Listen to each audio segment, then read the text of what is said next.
हाय दोस्तों, आज मैं आपको कुछ बढ़िया दिखाने वाला हूँ। दोस्तों ये है एक ब्लॉग। 98 पीस आते हैं इसमें, बताता हूँ।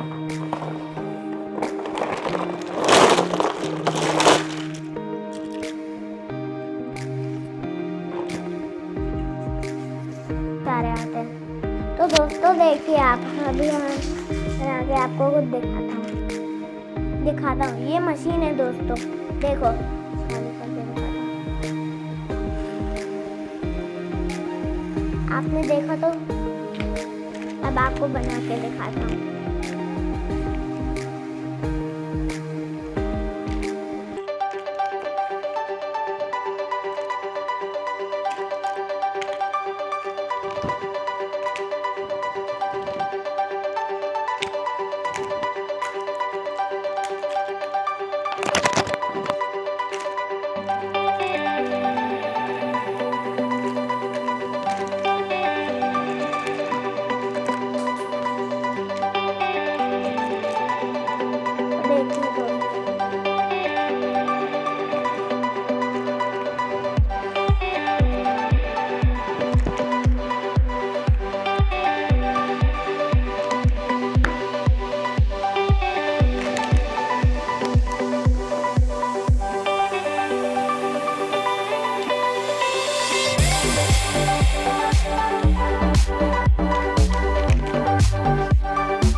हमने को बना लिया है। अब आप ये देखो, ये शीशा, ये स्टेयरिंग व्हील है, ये शीशा, ये झूला है, ये शीशा है, ये बंदर इस पर झूल रहे हैं। और ये देखना दोस्तों, मैं आपको बताता हूँ, ये देखो दोस्तों। थैंक यू दोस्तों, आप देखते ही रहे ऐसे। अगर वीडियो पसंद आया तो लाइक करिए और शेयर।